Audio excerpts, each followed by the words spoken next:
Okay, hi. Good morning, good afternoon, good evening, wherever you are. So, welcome back to our series of webinars. And today we are having the 24th International Talk on Green Business, Sustainability, and Climate Action. And we will have uh, four guest speakers for today. And as usual, this webinar is being organized jointly by the Global Ambassadors of Sustainability and the Global Green Chamber of Commerce.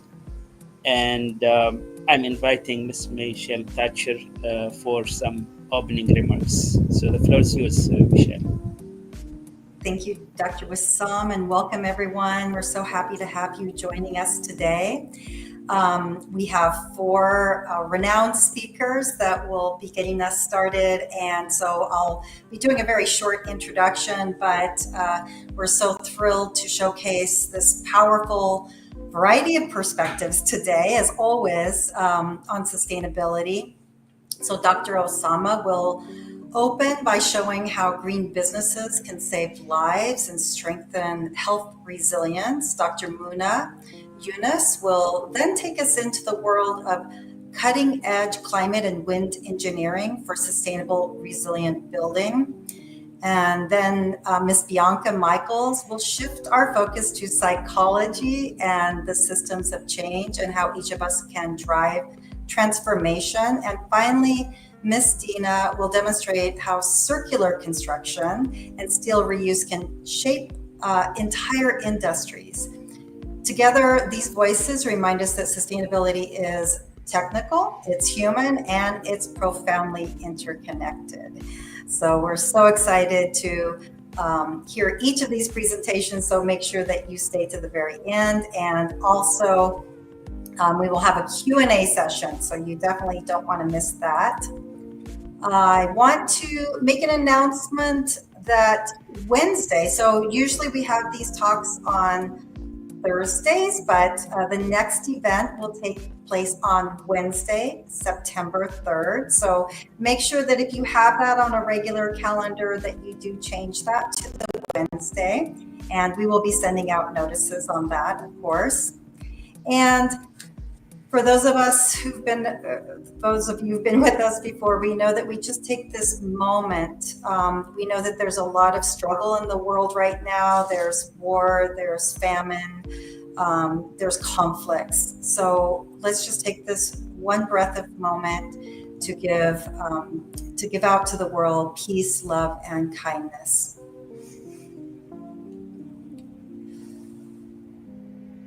And we will take that into our entire program today. So constantly be giving out that peace, love, and kindness to our speakers, to our audience, and to those out there in the world that you know that need that help. I'm going to pass it over to our marketing executive, Constance Rabi, who will provide us with a few friendly reminders. Hi, everyone. It's so nice to meet you all. And as you know, we like to make this webinar interactive. And so your participation is well encouraged. You are also the magic of this webinar. And so we want to hear about your thoughts, your reaction, your insight. And we love questions. And all questions will be asked at the end of the Q&A, and each question that we won't be able to ask our speaker today will be reposted on the post of this LinkedIn event. And we'd also like to know where you're from, so let us know your city and country. I am in France, in the south of France, in Pau, and so we'd love to know where you're all from. So yeah, I'll give it back to Michelle. Thank you, Constance, so much. And I know that Dr. Wissam is juggling a couple of different items today, but I wanted to just give Dr. Wissam a shout out because he is the one that has brought us all together with the Global Ambassadors of Sustainability. And So if you haven't been following them and you haven't been to the website, please do so, and give some likes on this particular international talk as you see it come up. So we will jump over to our very first speaker, Professor Osama. And I will hand it off to you, Professor, who will be doing the talk on green business, climate, health, security, and resilience in the EMR. Hi, everybody, and good morning, good afternoon, and good evening. And thank you very much, Dr. Wissam, for this kind invitation. And I couldn't actually have a better introduction than what Michelle did with this moment of silence.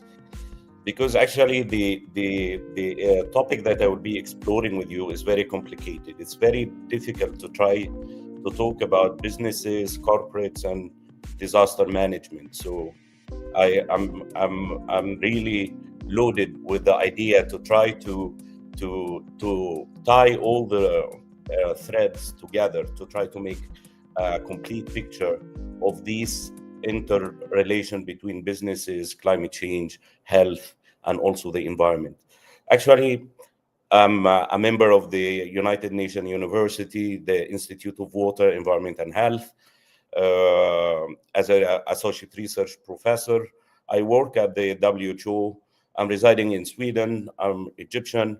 So it's just a kind of to give you an idea about how complicated our world had become actually, and how personally I'm very much torn between the global north, environmental problems, corporate mentalities, and also the climate issues, environmental issues, disasters, and emergencies in the south with all the problems. So it's a kind of a very complicated topic that I will be trying to have it in a simplified way. It's not just about literature or a rhetoric statement that we actually in the South are bearing the burden of what had happened in the global North in the past decades with the industrial world, and let me have it just straight, achieving their goals of a wealthy, organized life and etc. But that came to a very high cost that we collectively started to realize that something went wrong. And we actually wealthier now, we are healthier, but that came to a very unaffordable price that we are depriving our children and the coming generations from having the same style of living that we are having. So we caused a big problem, but we are trying to sort it out. This is the global temperature anomalies on a global scale and in the EMRO region. The Eastern Mediterranean region of the WHO, I will show, it comprises 22 countries. Actually, this specific region, and it's as you see, it's not just about literature. We are actually 60% warming faster than the global average. So when we are saying that we are bearing the cost of what happened in the past decades, we are not exaggerating or overestimating the things.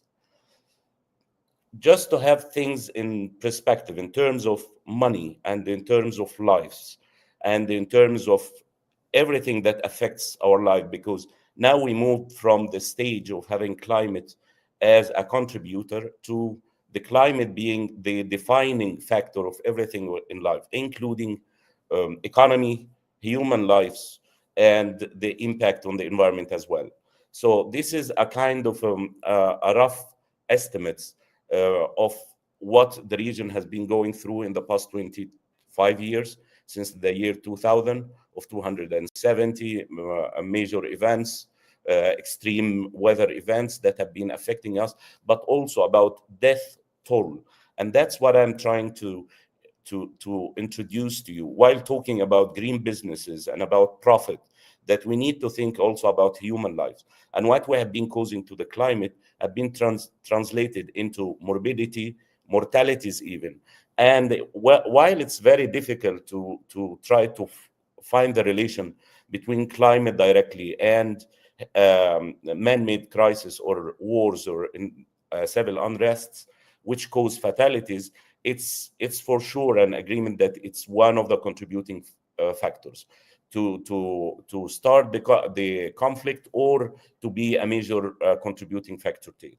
So it's billions of dollars, like Libya, for instance, floods, Beirut explosion in the Middle East, but also it's lots of fatalities that we are talking about. We have the Gaza, Lebanon death toll 26,000, and it's still ongoing.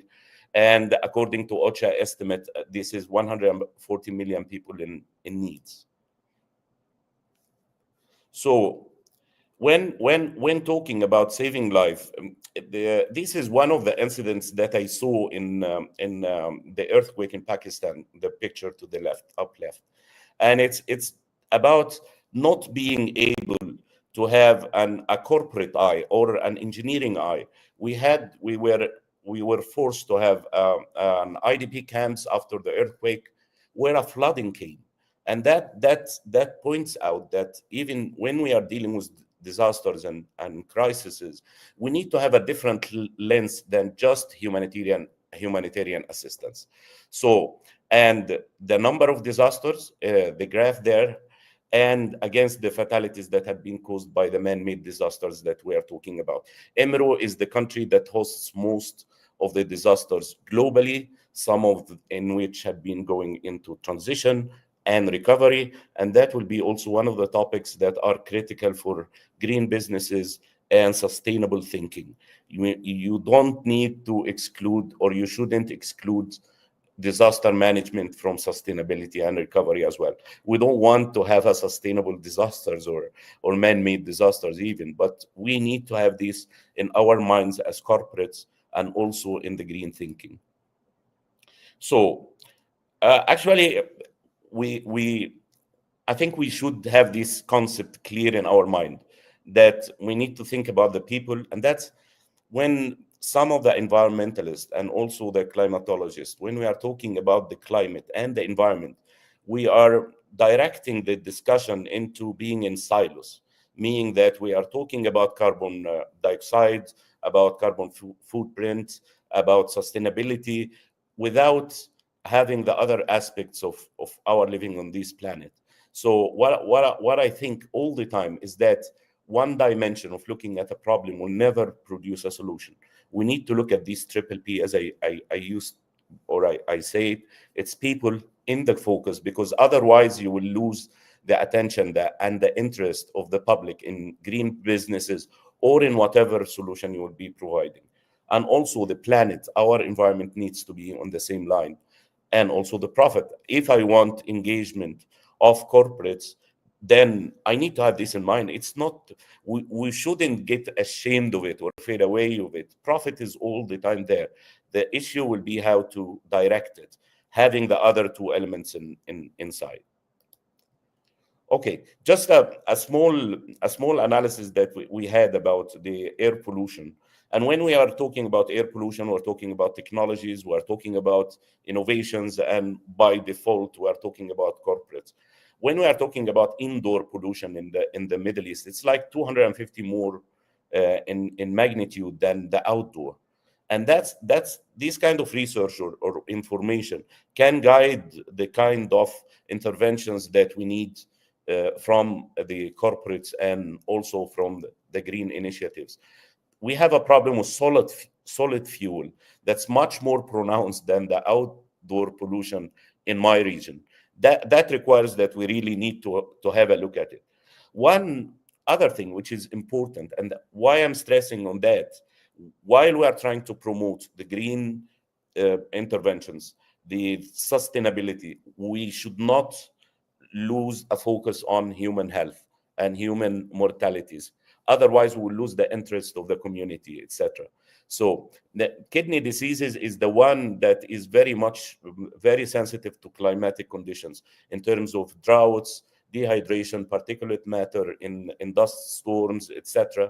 And it's on the rise, despite all the efforts from all the donors, all the health actors.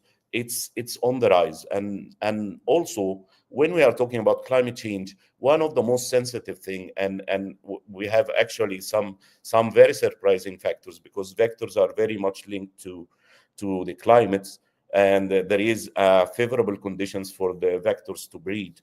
And malaria, for instance, and leishmaniasis are one of the biggest problems in Emru and in other regions. So I'm not talking specifically just about Emru. There are other regions who have similar conditions. Despite all the efforts, but we see an increasing trend in both malaria and leishmaniasis. So while we are fighting the diseases, we have to think about the climate. And when we are talking about malaria, one of the most important things in malaria is the bed nets, impregnated bed nets. And there you will have a manufacturer, a business, a corporate, and also science behind it, and also the people in need. So whatever we are doing is undermined by, we need to think that climate is defining everything, even our approach to sort the problems and to tackle it. So but the traditional things are very valid, and there is no Moses stick in the issue. We need to think a lot about the energy, green energy. We need to think about solar panels, better ways to waste. But the problem is, or the issue, we need to have all this in consideration and not just to be dragged into having a silo thinking about it. So we are stressing on the innovation while keeping all the solutions that have been proven to be very effective. Sorry. So one of the things that I have in mind, and it's about the global south and how the global south has to share the experiences, because I wouldn't say that the global north is forgetting about the circumstances, but it's natural in some ways. One of the researches that I have published was during the COVID on, we have abundance of sun in the south and in our region. So one of the things would just have an epoxy glass, a plastic glass, and put it inside our healthcare facilities in order to sterilize the waste from the COVID in the early days, and just making sure that the temperature inside and humidity are enough to sterilize the waste. And this kind of simple technologies, and that's why the tradition, the second point, is coming into the image, that we need the corporates need also to take into account the local circumstances. I came from a small village in Aswan in the south, where in my childhood, our houses used to be having a system of a dome where it's open from a certain direction, and we hardly needed any fans or air conditioning, etc. These practices have been faded away with the urbanization and modern urbanization and the agenda that came with globalization, even the national globalization from the big cities to the rural areas.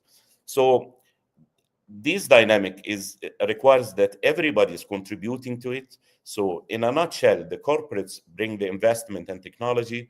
There is another issue when it comes to the climate and to the conflict and emergencies. It's highly politicized, and when corporates needs to come in order to make the recovery, which is very much not in the focus of humanitarian actors. And there is a huge window in recovery for private businesses and corporates, because building back better is a principle. But when it comes to humanitarian, it's very difficult to convince donors, the traditional humanitarian donors, to invest in recovery, for instance. But it's up to the corporates to try to bring the green innovation. Some people say it's easier to die in front of the camera than in the back of the camera. So when the crises are over, and we need the corporates and innovations and the solutions that come after the crisis, I think the corporates needs to come in and bring us with innovations, etc., taking into consideration the local knowledge, and back to the 3P principles: the people and the planet and the profit as well. And I have like 3 examples came from my region about the solar panels. The solar panels, we can use them for the cold chain, with the immunization. We need to have trucks that all the time cool to keep the temperature, to preserve the vaccines. We need to have primary healthcare that goes on with solar panels or something else. Also in disasters, the problem of water quality, which causes lots of outbreaks. Till now, we have people who are dying from cholera. not just in Emro, but outside globally. And it's a shame because the cholera is very simple disease that's just dehydration. So you need, there are lots of trials from the global north to have very cheap treatment methods, but I still see that chlorine tablets, for instance, water testing technology, still at the early stage where I started to do my emergency business like 20 years ago. So there are lots of examples, lots of areas that not just about providing solution, but when the corporates providing any solution, they need to think about how sustainable it is and the green aspect of it, and also the climate. So that's the catalyzing green health innovation in fragile zone in a summary, collecting everything that we have been saying. But in the center, there is the public-private partnership, and not just a partnership in that sense, but also the private sector is needed to collect data, contribute to the surveillance system, also advise on the best ways for solid waste management, for instance, autoclaving driven by solar energy, etc. So one of the major thing, and that's this picture I put intentionally, this is the environment that we're talking about. This is where corporates and everybody's hand need to be there, not just from a sustainable motivation or a green motivation, but these are the people in need. And I'm sure with the artillery of the corporates, the big corporates who are thinking in a green way, there are lots of innovations.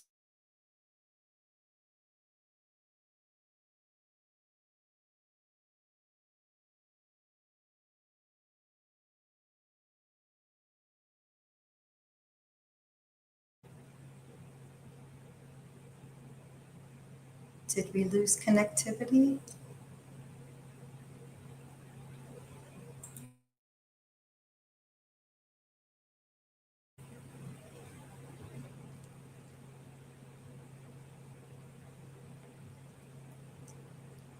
I think I got okay. So this very important slide, and it actually made me think throughout all the disasters that I have been attending in my region for the past 20 years, is that the perception of the population, the affected population, of the green corporates or the corporates in general, in some situations, especially in conflict, as a neutral actor, which can be credible and have credibility.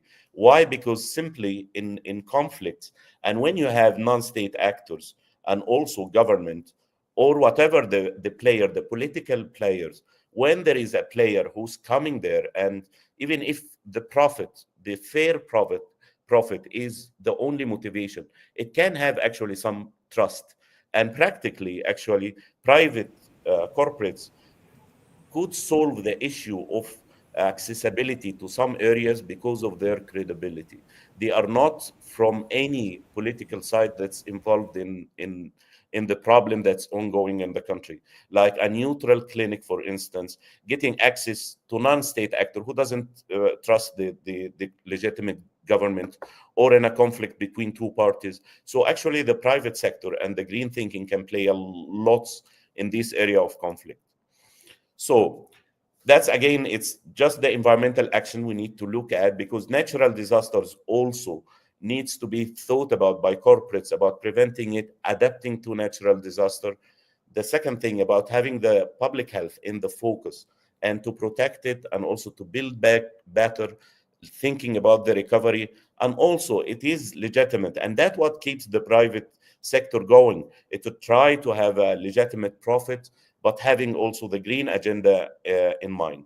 So we are trying, by combining all of these and all practical suggestions, we are transforming this fragility and the vulnerability of our societies, which we have created through unplanned urbanization development without thinking about the sustainability. We can transform this fragility, vulnerability, or at least to minimize it.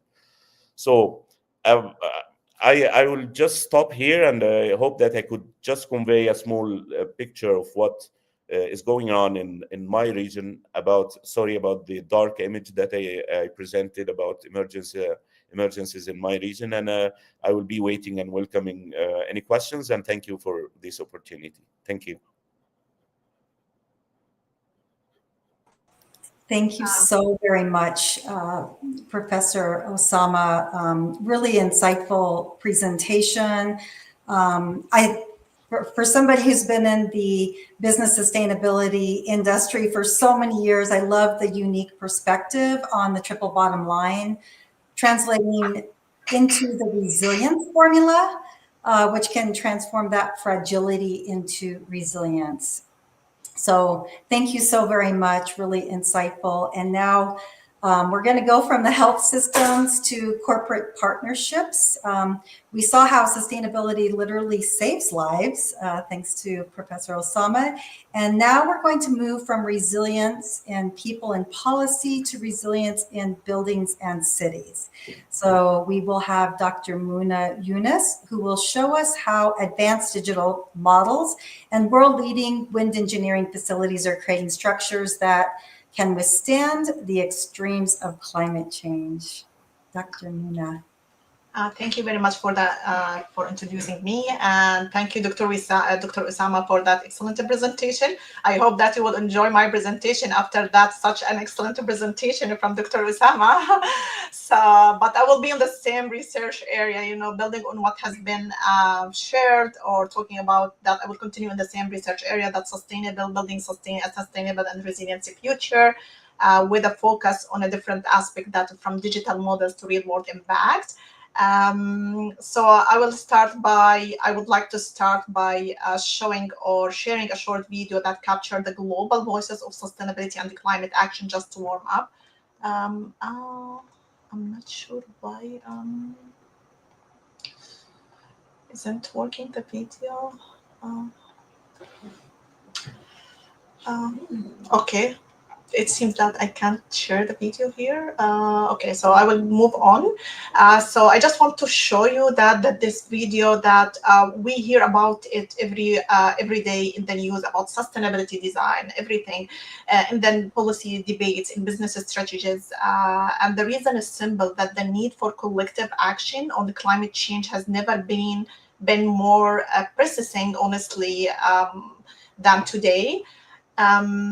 Moving forward to our agenda, or of what you can expect from this presentation, I will give you an introduction about what are the challenges that we are tackling, on what we are focusing on, and I will introduce some maybe new terms for some of you that like BIM, CFD simulation, all these one, and I want to also to make it clear that our focus on our research on the 3 key sustainable development goals, 11, 12, and 13.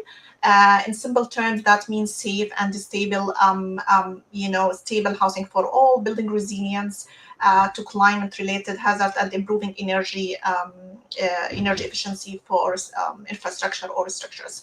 And at the end, I will wrap my presentation by showing you some video. Hopefully that video will work here, from Windy Research Facility, and how we are testing that our building when subjected to storms or high wind speeds, or So here I will start by giving you here are some of the real challenges that we are working on it. At the top left, you can see 2 buildings damaged by downburst winds. And if you don't know what is the downburst wind, it's sudden powerful downward wind from a storm that spreads out as it hits the ground. It can cause devastating damage in just a few seconds. On the right, you can see 2 buildings sinking into the ground due to the permafrost thaw underneath. And you can see here the picture of permafrost, and it's a frozen ground for at least 1 year around, or 2 years. And when it's thaw, it creates a lot of structural problems, especially differential settlement in the foundation, Yeah, and it's very interesting to know that 50% of Canada's land is underlying permafrost. So this is a major challenge here. On the bottom left, I can show you thermal images showing heat losses from the buildings, and identify where is the area, critical area, showing this building is inefficient. And you can see also on the right bottom, you can see this is from studies that highlighting that buildings contribute around 40% of the total global energy consumption, and almost approximately 30% of the total global carbon emissions. So all of these examples show why sustainable and resilient design is not just a concept, or it's something that we urgently need in order to protect our communities and environment. Moving forward, I just want to make it clear that from our perspective, what we mean by designing sustainable and resilience. What we are basically, we are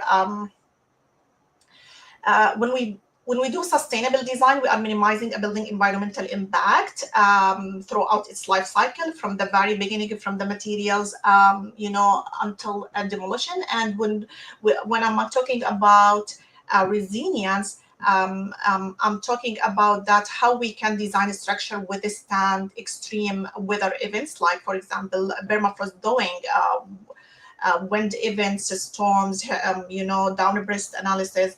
And when we bring sustainability and resilience together, we create buildings or structures that are both low impact and capable of withstanding climate extremes.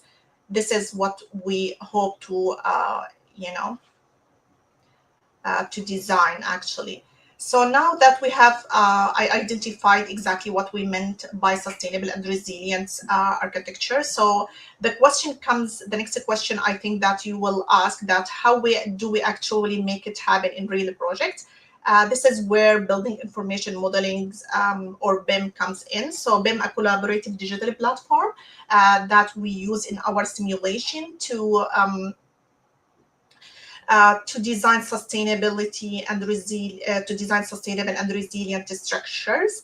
And you can think about BIM as a foundation for a digital twin, if you heard about it. So a data-rich virtual version of the building that evolved over time. So this means that we are not focusing only on a green aspect. We are also focusing on withstand extreme weathers. So let me show you here a concrete example from our research. This figure is only for demonstrating, or it helps you to understand what we are doing in our research, or illustrate that how we built a BIM-based CFD conceptual model for a typical northern building. As I mentioned, we have in northern Canada or Arctic region, we have permafrost ground, and this creates a lot of the problems. So what we are doing, that we replicate exactly one of the houses in that regions and we create our BIM model. We collect data from boreholes in Equality in Nunavut territory, and we replicate it in our BIM model, and then we transfer our BIM model to our CFD simulation, that computational fluid dynamics simulation, to do scenarios. And I will show you in the next slide what is some of our results for these simulations.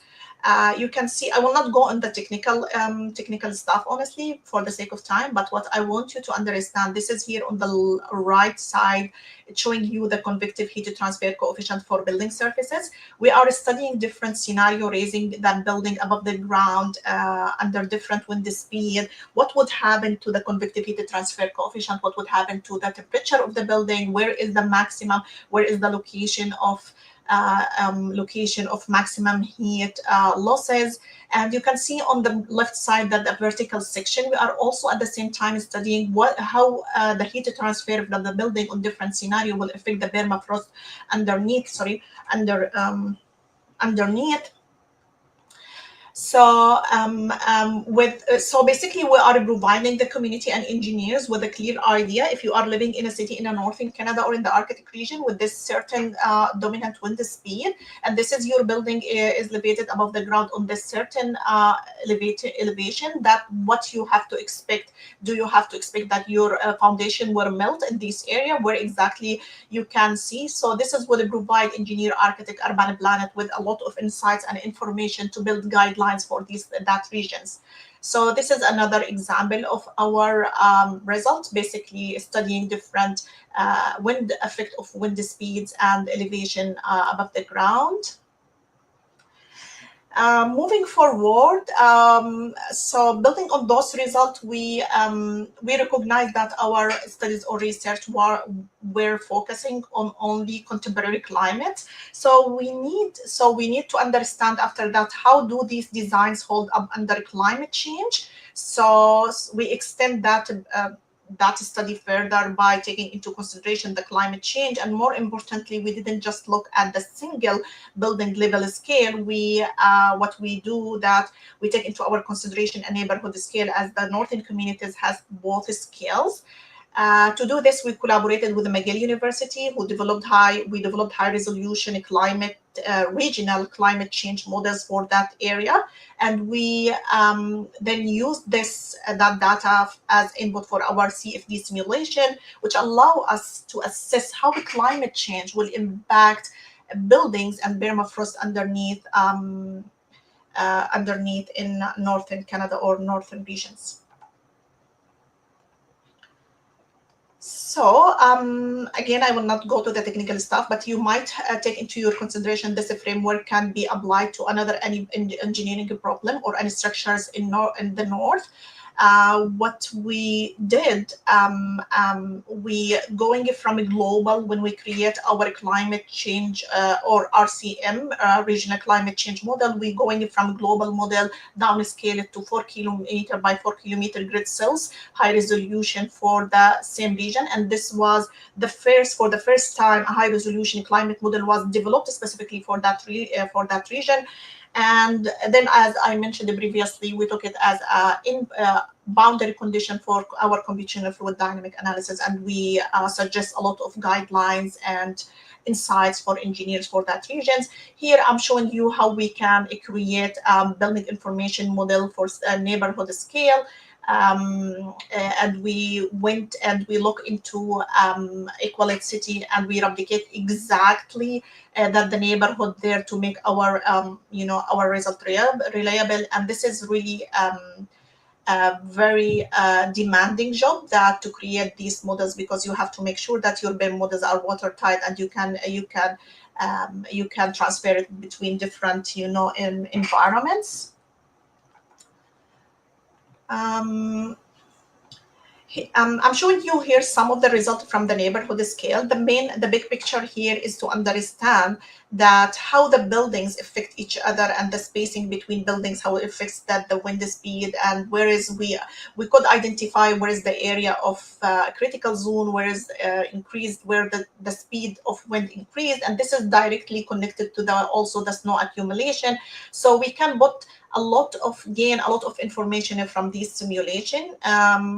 This is another result showing that what would happen to the permafrost underneath building on the under climate change and uncertainties in the future, and how that the building spacing between buildings affect those streamlines, wind, and the velocity between them. And this are connected, as I mentioned previously, to a lot of the heat losses from buildings, the snow accumulation, and a lot of things. Going forward, when we explored about resilience aspect of the building in permafrost region, we thought about, okay, so we have to investigate the energy performance of these buildings, especially that we are raising that we reach one of our recommendations to raise the buildings 1 meter above the ground at least, giving depending on the wind speed and permafrost, is it continuous, non-continuous, and so on. So we know sometimes that sustainability and resiliency not always it's not easy to integrate both of them, especially in sometimes they are contradict in some aspects. So when we are, for example, from our case, that when we elevated the building above the ground, we're increasing the volume or the envelope area that's subjected to colder wind, and this is what increase the heat losses from those buildings, especially in a harsh cold climate. So we thought that we need to make trade-off between sustainability and resiliency, and we need to understand how these buildings perform under climate change from the heat losses perspective. So we did an analysis under different scenarios to estimate or predict how much that when we raise the building, how much heat losses would increase, and we come up with some guidelines also for these ones. After that, so far our work was a trade-off between sustainability and resilience in elevated buildings. So now we are asking ourselves, can we improve performance by rethinking building shape? As you can see here, that this is the typical building shape in northern Canada, and we come up with an igloo-inspired form, a honeycomb configuration developed for northern Canada. And the idea is that the geometry affect thermal performance a lot, so maybe we can go with rounded or compact form can reduce. This is a promising, honestly, direction that we are thinking about the future research to reduce the heat transfer from those, buildings. I want to mention that up to this point, you can see that our research focus on only buildings in northern Canada, but we do another project as well, examining the resilience and sustainability of other critical structure like transmission lines, especially that we have a lot of the transmission lines damaged under severe wind events. You can see on those three pictures that down-breast damaged transmission lines. So what we did also, we are working on the project like that. We went to our CFD simulation, taking it to develop our computational domain and mesh discretization. You can see here one of the result of one model, how that we could, get the velocity of downburst, and then we can add our transmission line to our CFD simulation to analyze what is the impact of downburst and why that our transmission line fails when this extreme, and how we can design this transmission line to withstand that such strong events. Going forward, while I have to mention, while our CFD simulation provides details insight, and it's important to validate our result with experiments. So what we do usually, we are going to Windy Dome boundary layer, and we are fortunate to have access to all to these world-class labs. It's allow us to replicate exactly the real world wind events in a controlled environment. So we usually validate, for example, for downburst, we go to the Windy and replicate exactly what will happen and validate our result with Windy Dome.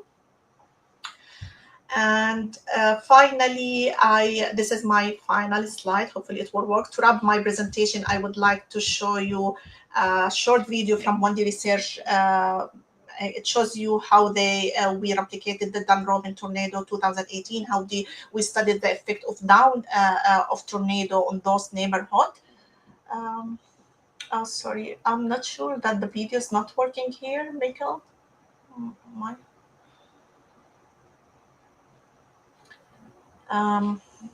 If there's a way, we can share it maybe in one of our posts, Dr. Muna. Okay, sure, yeah.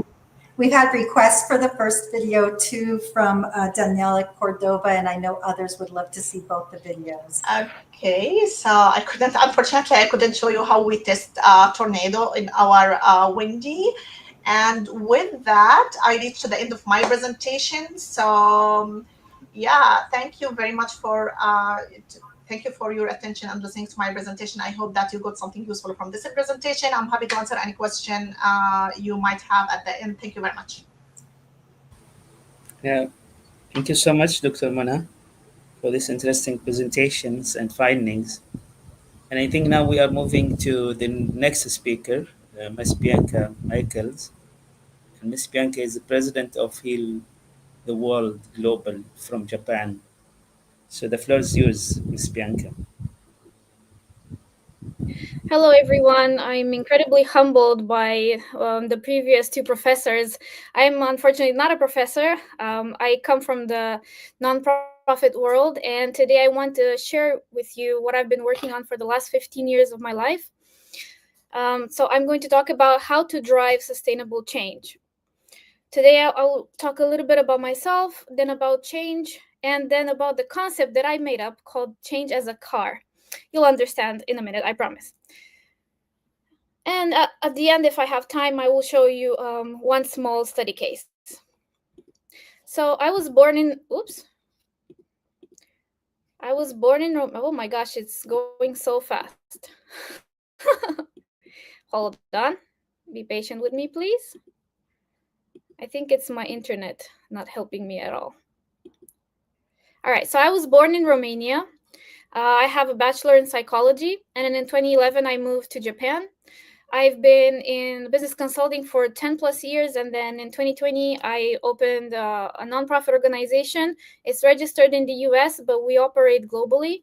And this year, I am attending New York University in trying to get my MBA eventually.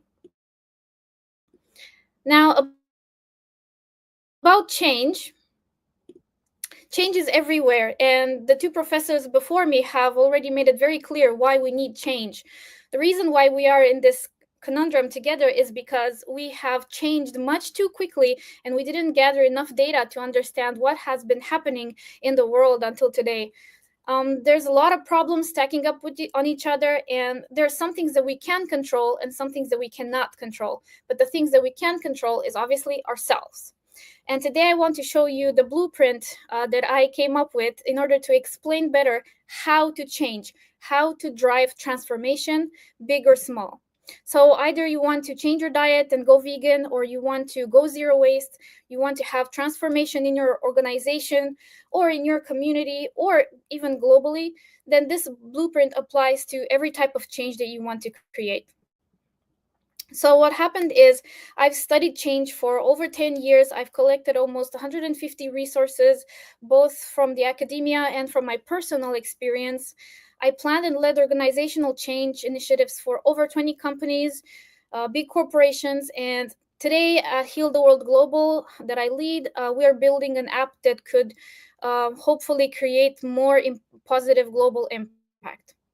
But the biggest challenge that I've had in my career was trying to teach the SDGs to middle school and high school students.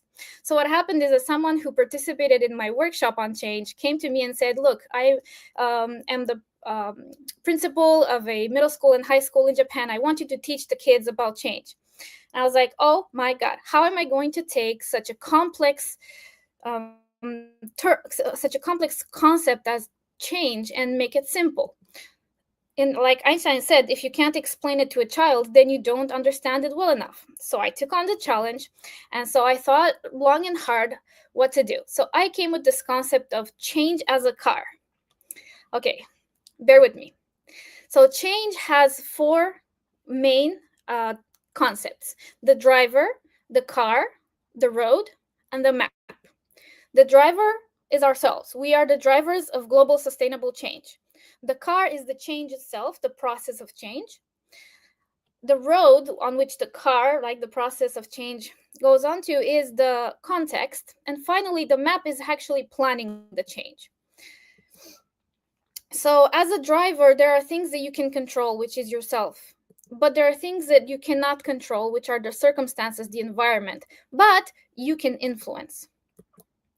And of course, every type of change needs a plan. So let's start with the driver. The first and most important part of being the driver of sustainable change is your mentality. You have to start with why. Why do you want to change? Why is it important to change? How badly do you want to change? Are you optimistic about it or pessimistic about it? Do you believe in change? And so on. So these things first, we need to think about long and hard why the WH questions regarding change. The next thing is, just as you need to get the driver's license, and for the driver's license, you need to learn about the rules of the road, right? You need to have knowledge. You need to understand not just how change works, but what exactly you're going to change. Another thing that you need is resistance. And I want to take a moment here to explain about Daniel Kahneman's research. He's a psychologist, and with his partner, they developed the brain system 1 and system 2. So brain system 1 is your fast, intuitive brain, where everything you do is almost automatic. You know, the autopilot, where you react quickly to something, or your habits. You don't think about it too much, right? You just do it. And then brain system 2 is the slow logical part. Like when you have to solve a mathematical problem, you have to stop and think about it. So it's a really slow process. Now, change requires brain number 2. It requires you to be aware and make an effort. So in order for the brain to, so the brain just needs the shortest possible road. That's what the brain wants. So he's going to try to bypass the aware part of your brain and just go straight to habits. This is why people resist change. It's so difficult to change your habits because your brain just wants the shortcut, wants what is familiar and what he already knows. So just like you have to practice driving a car, you're not going to be great at change from the beginning. So you need to transform the slow brain to your fast brain. So you basically need to create habits by practicing more and more how to change. An important part in your life is actually your co-pilot. So if you have someone in your life, a friend, a spouse, or maybe a local community, having a co-pilot, having someone next to you can help keep you accountable and help you progress more, keeps you motivated. Now, speaking about motivations, we need to talk about fuel. So the thing that fuels your motivation is actually different for everyone, okay? It can be intrinsic or external. People get mostly motivated by loss. They're afraid more of losing something than by gaining. People love deadlines and rewards rather than punishment or distant goals in the future. And people act better when they are watched, when they are surveilled. Of course, clarity and progress matter. Now, emotions, of course, come up whenever in our lives every day. So we can burn out. We can become exhausted because of the change. Because remember, we have to use our brain 2 system. So we need to take a break. And sometimes emotions change. You can push the brake pedal on your car of change, but don't give up. And don't make permanent decisions with temporary emotions. If you're tired, rest and don't quit. Now, the map of change, we need to plan the change, right? So, of course, the most important part is the destination. We need to start with the end in mind. We need to know what our goal is, and every part of the journey, we need to think about that goal. Everything we do needs to stack up towards the goal. Of course, the bigger the goal, the bigger the gap, and the bigger is the reward. And even if you fail, you get to enjoy the reward even more. Now, it's important to realize the fact that if we have a big goal, like going zero waste, for example, we need to split that goal into smaller targets. And we need to understand that every time we reach a target, our brain releases dopamine, releases happiness hormones. So progress is happiness. Every goal needs to be a SMART goal. It needs to be specific, measurable, achievable, relevant, and time-bound. And here's an example. Instead of setting up a goal that says reduce office paper waste, be more specific and say reduce paper by 40%, time-bound in 6 months by digitalizing operation. It has to be doable. It has to contain action. Now, the ultimate goal of change is to create well-being for everyone. And sometimes the thing that we think is the solution is probably only a solution for someone. So especially in today's age, sometimes some things work for some people and some things don't work for other people. So instead of being obsessed with the solution, we need to be obsessed with the problem. We need to understand why is this working for someone and not working for someone else. And we need to find what I called the third solution, which is a win-win-win situation.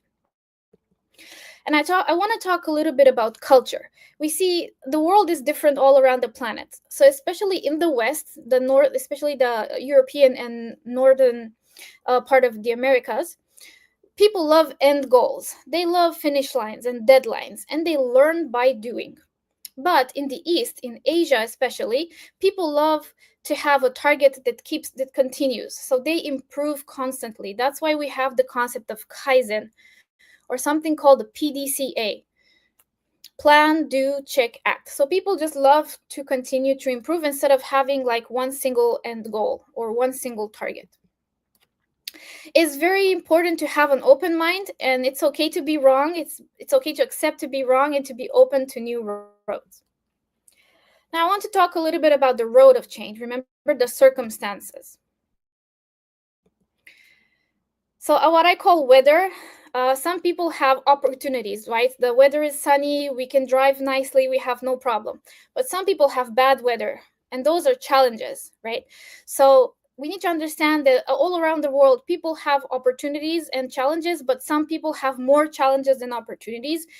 Less access to education, less access to all of the things that, for example, we in the global north take for granted. There are bumps in the road. Sometimes the process is super easy, right? You can drive with no problem, but sometimes you have to work a little harder to go upstream. Sometimes you have to take a shortcut or to take a longer turn, and that's okay. We need to plan for every kind of road. Now I want to talk about snowplows. So sometimes in the process you get stuck. So to get out of this stuckness, you need a helper. You need someone to come and plow you out of your situation. So that's why it's important to have mentors. But sometimes not even the mentors can help you, and you feel like giving up. Don't give up. Sometimes you just need a mechanic to look at your problem and see something that you haven't seen before. And those are called professionals. Sometimes you just have to pay someone to help you, right?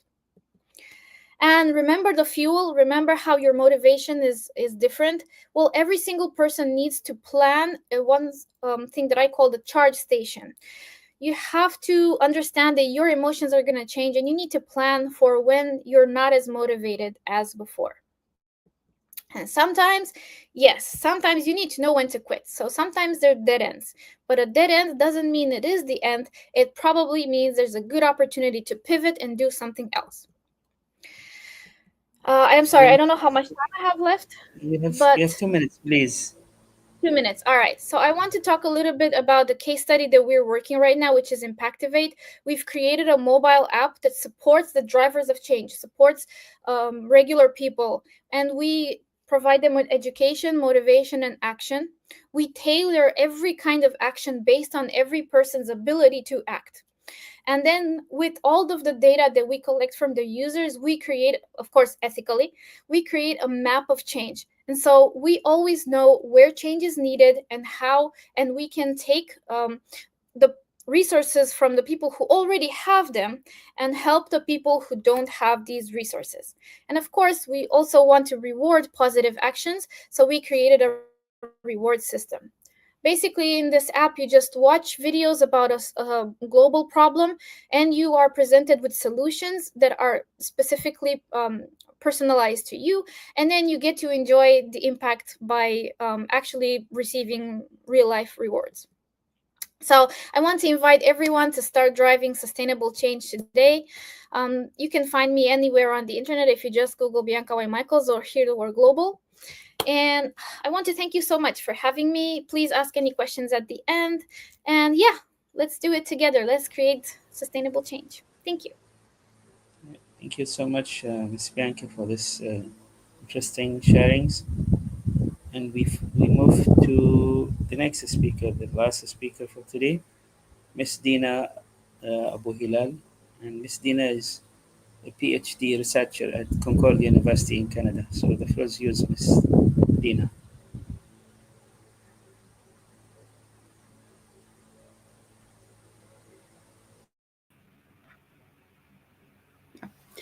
Hello, everyone. Thank you, Dr. Wissam, for introducing me. I'm Dina. Today, it's a pleasure to be with you to present my work about enhancing circular construction through structural steel reuse.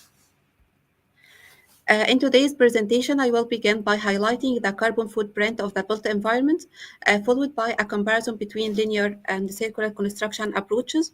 I will then walk through the deconstruction process, recent initiatives for steel reuse, and the key catalyzing factors that can enhance both deconstruction and reuse practices.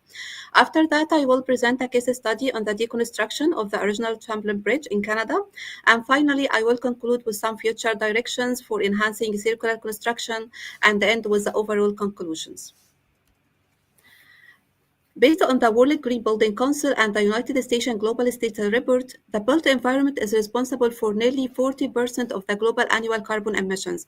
This highlights the urgent need to address the carbon impact across the structure's life cycle.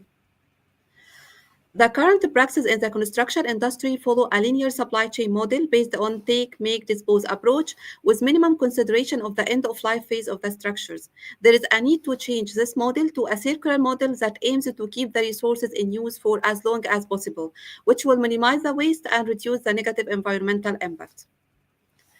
The deconstruction is the key driver of the circular construction by maximizing the recovery of structural components at the end of life.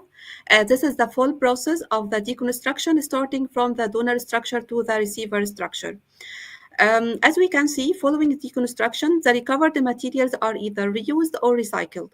While recycling structural steel is widely utilized at the end of life, it entails energy-intensive processes such as steel melting and fabrication, which elevate the energy consumption.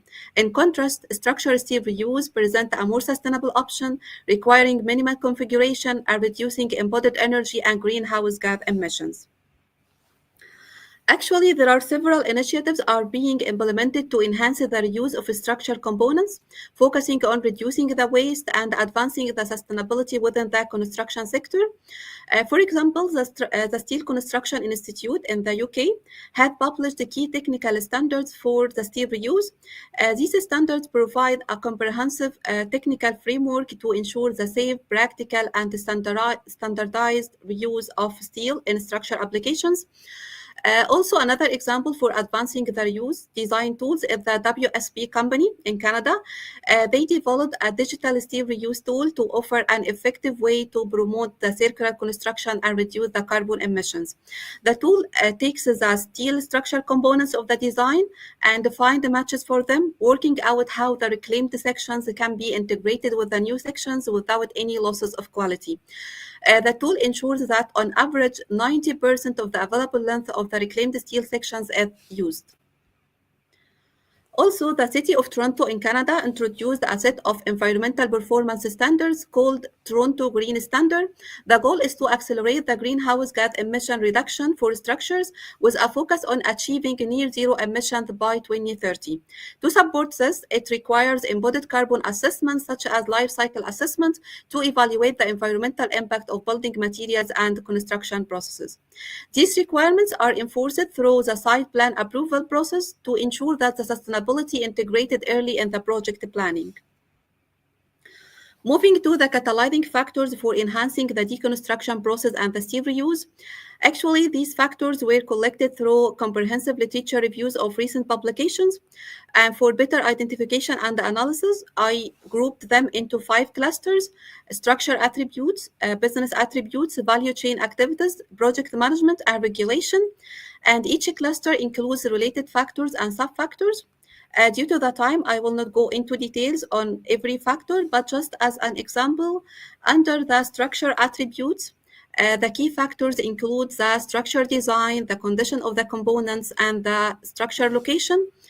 And the sub-factors go into more detail, such as whether the main structure components are modular, whether the mechanical connections are used, the integrity of the structure, how accessible it is, and its urban context, and so on.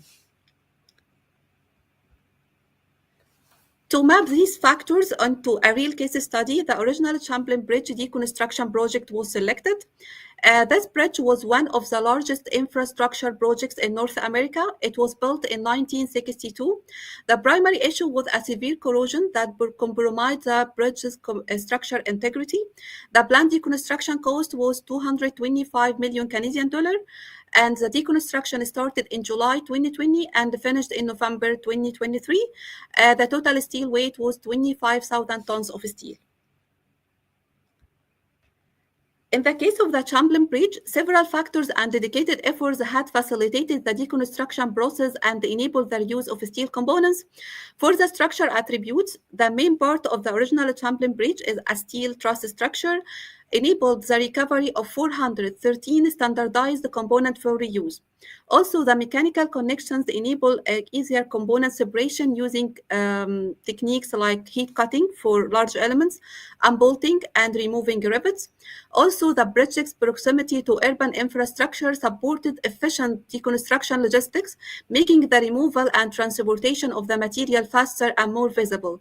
Furthermore, its legacy and urban context increased the appeal of the salvage component and promoted their use in heritage and commercial projects. For the business attributes, they set sustainability targets for handling and transportation, emphasizing the innovative reuse of components rather than traditional recycling. They also implemented continuous performance monitoring to improve the project's profitability. Moreover, a sustainability decision support tool was developed to evaluate different scenarios and compare all the available deconstruction methods. Moving to the value chain activities, they enhances the logistics by implementing a phased deconstruction strategy that enables the safe removal of components while minimizing the disruption to surrounding areas. Also, a 4D-PEM model was developed to support comprehensive planning, scheduling, and coordination. Non-destructive testing and the specialized dismantling method were employed to ensure the quality and safe extraction of the bridge components. Additionally, a traceability protocol using QR codes was established to track each component from its origin to its final destination. As part of the project management, the community was engaged through a multi-platform advertising campaign to gather innovative ideas related to sustainable development, environmental protection, and component reuse. Also, a competition was organized to promote the reuse of steel components with a comprehensive catalog of the available reusable bridge components.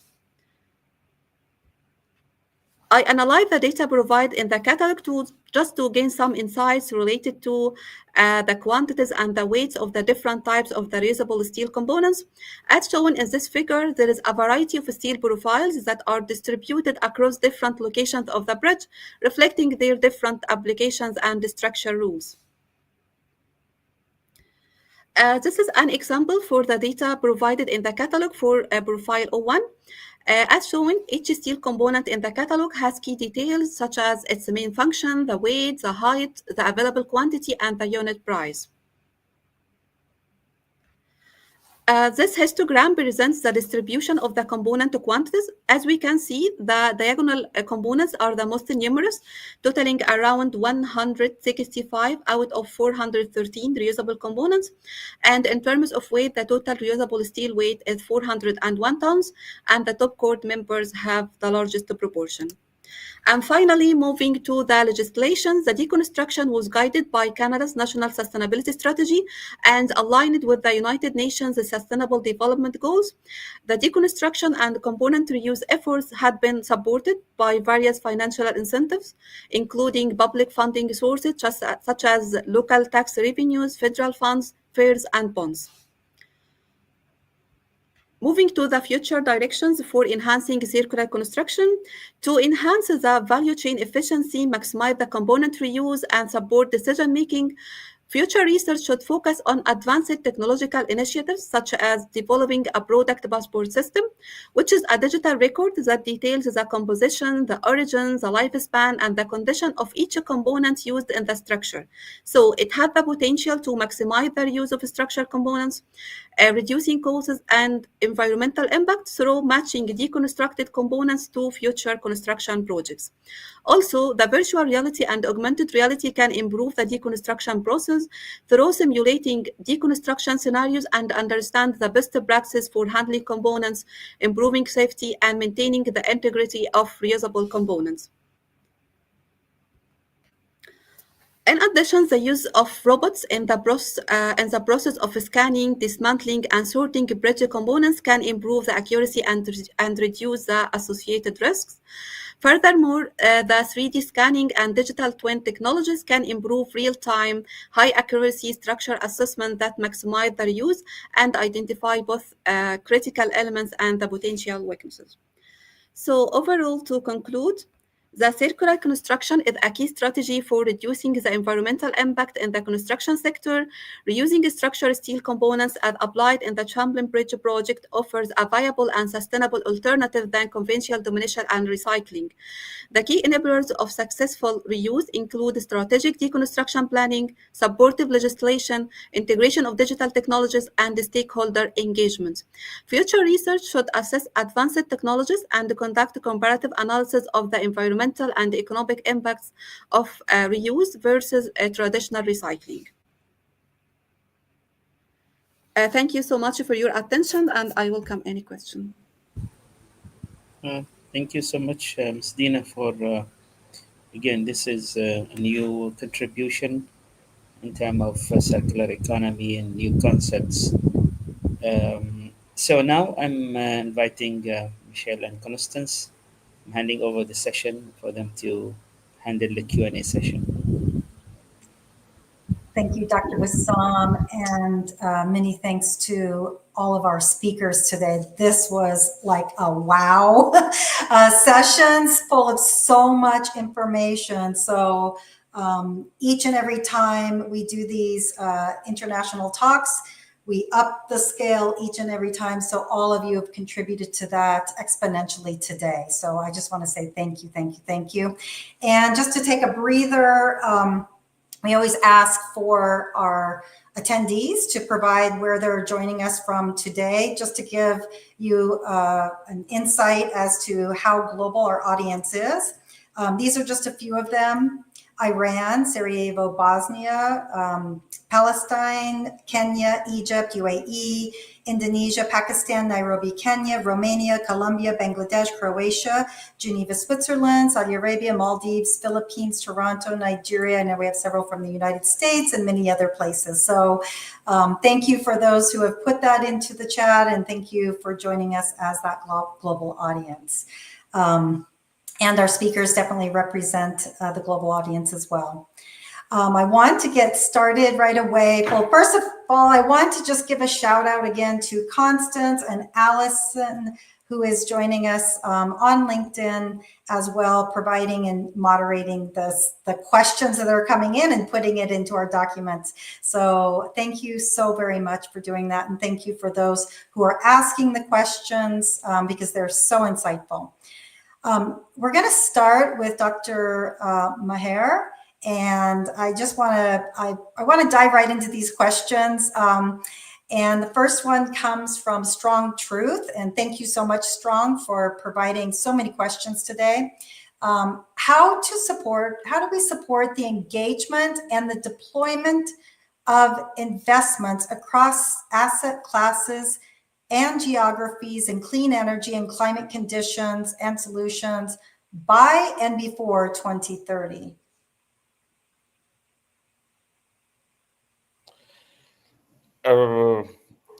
Just let me try to reiterate so I understood right about more engagement of private sector and investors in the sphere of humanitarian response, etc. Did I understood the question right? Yeah, in clean energy and climate conditions. Exactly. I mean, perfect. A clean usually the funds now in the humanitarian business are channeled through humanitarian agencies, etc. It's very difficult to try to find a space for the private sector relatively until now. But when it comes to green energy, sometimes decentralization of electricity sources, for instance, or water treatment, not having a major big water treatment station or whatever, in these kind of the humanitarian settings, you need very much water treatment filters on household level. You need water treatment on household level. You need water testing on a small scale in a remote village, etc. If you can provide this with as a green solution, for instance, like chlorine tablet, etc., through the corporates and green solutions. But you need for the corporates, and that I have to say that there is not so much efforts in this area to try to understand the humanitarian landscape. And that's where the corporates need to exert more effort to understand the humanitarian setup. Vulnerable people, most of the time poor. As you saw, there is still solid fuel used. So there are a spectrum of items, interventions, solar panels for health system. The private sector needs to be more aggressive and more promoting their work, and also on the other side to make lots of stress on innovation, cheap solutions. That's the context of the humanitarian thing. So just in a nutshell, concentrate on innovation, try to have appealing solutions, green solution, which is needed in humanitarian setup. I hope that I responded to the question. Over to you. Absolutely perfect. And we talk about innovation all the time. And I just want to reiterate, there's so much money to be made in that innovative space within the business world. So thank you so much for that insightful answer. We'll jump over to Dr. Muna. And I know that this was such a great technical presentation, and but to keep it accessible, she was able to highlight the relevance and connect the dots for all of us in the audience. So thank you so much, Dr. Muna. Yeah. And we have a great question on just the design. What is the difference between sustainable building design and resilient building design, and how do they overlap? Yeah, this is actually a great question. This is what I was trying to demonstrate throughout my presentation. There is big, when we are designing usually for sustainable buildings, we are usually designing for average loads from, let's say, from structural perspective or something. We are designing for average loads. We are designing buildings that are or have low impact for the environment, less energy consumption, like eco-friendly and so on. And we take into our consideration the life cycle analysis. So we are designing it from choosing our material to building that building in the operation stage, that we have to minimize the energy consumption and lower carbon emissions. While when we are talking about resiliency, that is something like more about we are designing our building from perspective maximum loads than different sustainable. That it's not maximum load. That means that I need to design my building to resist or withstand extreme weather events like flooding, permafrost thawing, strong winds, tornado, something like that. So I'm designing more concerned about the safety of occupants rather than the low impact or environmental impact.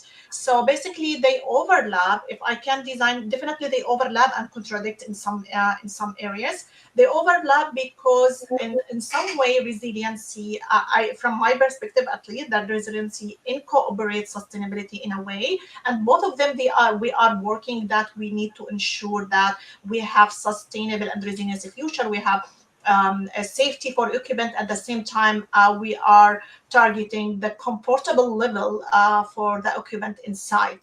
So they overlap in such way, but sometimes they are contradict, especially when we are with the sustainability. We are designing sometimes building that very watertight or something, and then we are creating another problem, for example, from sustainability, that we have more condensation or something like that. We are designing, for example, in my case, I'm designing building that raising the building above the ground. This is from the resilience perspective, that I want to preserve the frozen state for the ground. But at the same time, while I'm providing a solution from the resilience perspective to withstand permafrost thawing, although that I'm creating another problem from the sustainability perspective, that increasing the energy consumption for that building. So what I'm trying to do, the integrating both of them, that I have to make a decision, a trade-off between both of them.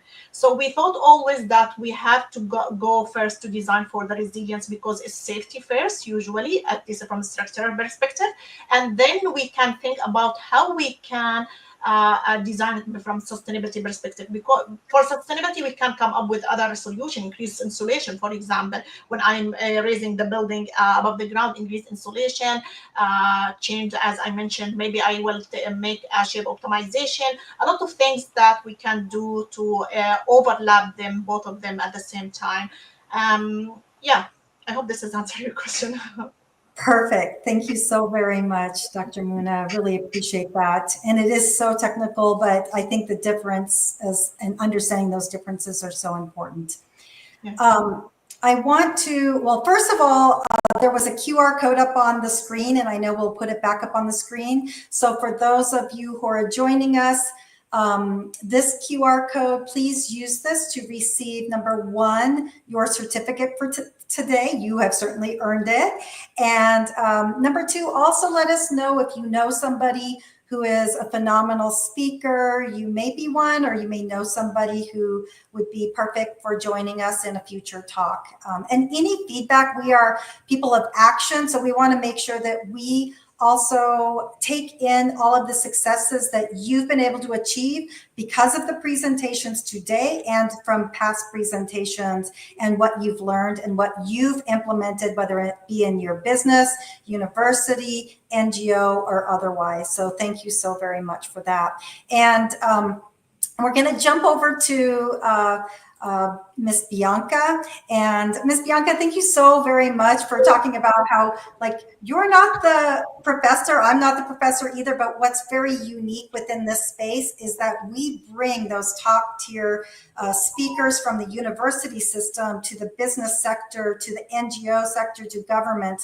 So this is what we love about this international talk, is we're seeing such unique perspectives, and you were able to provide something today that was so motivational with your metaphor driven and really highlighting the storytelling, the connecting to the audience, and bringing it really to practical lessons. So thank you so much. And our first question is from Dr. Courier. Dr. Courier asks, climate change has not been really absorbed or practiced by the grassroots. What are you going to do to ensure this becomes our daily practice? Great question. Well, I'm very happy that this question popped up, because this is a question I've been thinking about for my entire career. What can we actually do? This is why I made Heal the World Global in the first place, and this is why I'm creating Impactivate right now. So the thing that we can do, like I said in the presentation, we can only control ourselves. We cannot control the environment. We cannot control other people, and especially we cannot control organizations. But we can influence them. So every single tiny change in our lifestyle, be it, like I said, like go vegan, go zero waste, change the products that you use, share some information on social media, every single small change that we make in our life that is towards sustainability, and in the case of the question, towards solving the problem of climate change. And to go back to the questions, how do we support the grassroots? Well, we need to understand that nonprofits are doing the best that they can. And I'm a leader of a nonprofit, and I'm telling you, we are all struggling. So we really need the support of regular people in simple tasks, like volunteering here and there, and making sure that everybody is working together towards a common goal. So this is what we're striving for. Thank you so much for the question and for having me today. Thank you so much, Bianca. And we struggle with it every day as well. We have a global climate pledge, and I've learned from some of your techniques of how we might even tweak that, because sometimes it's not about specificity when you're asking for a commitment generally, but then encouraging them to make that more specific commitment is so important. So thank you so much. And we will jump to Miss Dina. I want to say thank you again so much. You provided such a unique perspective, really bringing more about the applied and policy industry focus, which I know there's so many audience members that are looking at the policy side of things, as well as the life cycle assessment, et cetera. So our first question is from Daniela Cordova. And Daniela asks, do you think it is important that the construction sector should use the life cycle assessment in their projects, aligned with the green standards, such as the Toronto Green Standards, or would it be economically feasible and will increase the costs of the project overall?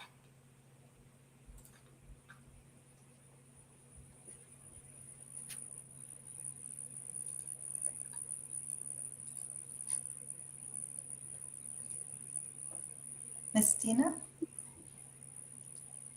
I'm so sorry, I was unmuted. I'm so sorry. Thank you so much for your question. Actually, the life cycle assessment is so important in the deconstruction process to evaluate the environmental impact of the structure and the material throughout the entire life, from the raw material extraction to the end of life disposal or reuse. So in the deconstruction, our primary focus is the end of life phase of the structure and how the material can be recovered, reused, or recycled to minimize the waste and emissions. So it's so important at that time it's to incorporate the life cycle assessments during the deconstruction process to have an overview for the overall environmental impacts of the recovered materials. And after that, we can decide whether our materials will be recycled, used with what is the exact best way to handle the material at the end of life. So it's really important to incorporate that during our decision at the end of life phase of the structure. Thank you so very much. And I know we are running out of time here. One quick question that comes up all the time, and I want to just put this out to all four of our speakers, just a very quick answer on this.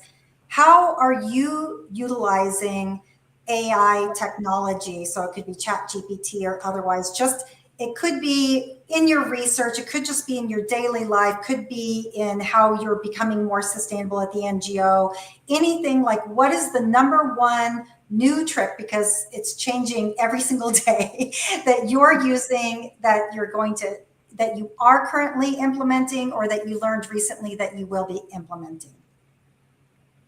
And Dr. Osama, maybe we'll start with you and then just go down, or whoever would like to go first. Okay, I will start. I think AI is the new de facto. I mean, the thing that we are dealing with it. We will be, or we are already dealing with it. I use AI on daily basis in all aspects, and it's really game changer in a way. And when talking on this sphere of sustainability, etc., and disaster management, the AI had gone so far and became a very credible tool for advocacy, for climate modeling, climate projection, natural disasters, and disaster preparedness as well. And these can all be used in thinking about sustainability. So whether we like it or not, that's will be our daily bread and the things that we are using on daily basis, which I really do and benefit from it. Thank you. Thank you so much. Dr. Muna or Bianca? I can, yeah. So for us, for example, we are using AI a lot, honestly, on our research, because we are using digital twin, and we are using also machine learning algorithm, so to develop a lot of models that we can predict, climate change and temperature in the future, so we can feed our CFD simulations with that data from the climate models. So it's really a very important part from our research, and we can't, sometimes we are using, for example, AI also to check our code. We used to develop a lot of codes, and but a lot of efforts developing codes for our models, and then with the AI and ChatGPT, we could even check quickly that if we have any error with our codes when we are developing, our model and running machine learning or machine learning models or developing it. Thank you, Muna. Bianca? Yeah, we use AI in our operations almost every day, only to make tasks that were usually boring for us, just to make them faster so that we don't have to spend too much time on them. But a place that personally affected me very positively was, like I said, I'm not a doctor, so I'm not in the academia. I just started my master's this month. So what I do is I use the deep research platform, and I actually try to extract as much data as I can possibly find, so that when I make a decision for the nonprofit, I can make a decision based on data and not just on some information here and there that I find out on the internet. So it's been great so far. Perfect. Thank you. And Dina? Yeah, for me, I'm using AI just in brainstorming ideas, generate research questions. As also Dr. Mona said, like in data analysis, because it helped me a lot in writing or debug the code in programming and in interpreting the statistical output, like also for suggesting some method like regression factor analysis and something like that. And also helped me a lot in the qualitative analysis, like generate like some initial themes for transcript or responses, and assist me a lot also in writing and discussion sections and things like that. Brilliant. Thank you all so very much. I know we are pretty much out of time here, so I am going to just give a huge thank you to our speakers, to our collective team, to the audience, and especially Dr. Wissam, who I'm going to pass it over to, which brought us all together today. Thank you. Thank you so much. Yeah, thank you so much, Michelle and Constance. And again, I'd like to thank all the guest speakers, Prof. Osama, Dr. Mona, Miss Bianca, and Miss Dina for all these interesting sharings, which again, as Michelle mentioned, would like to listen different perspectives on sustainability, whether from academia, from NGOs, and from businesses as well, because this is a crucial discussion that need to be just continued, and that will help to understand all these different views, to learn from each other, and also to build a network where people can collaborate and transfer these knowledge and practices. As you can see from the audience, uh, those participants from various parts of the world with like different experiences, and I think this discussion will help people a lot to transform like the whole process of sustainability. And think this is what that this is what we lack in terms of platforms for people to share ideas and also to talk to each other. And I think this also will help in transforming the topic that Prof. Osama mentioned about even bringing peace and harmony. So it's all aspects of sustainability being discussed. So again, thank you so much. I'd like to thank also the audience for the engagement, and we'll see you in 2 weeks' time in more speakers and more knowledge to be shared. So have a good time, everyone. Thank you so much. Thank you. Goodbye. Thank you. Bye. Bye bye. Thank you. Goodbye. You, bye. Thank you. Bye. Bye bye. Bye bye.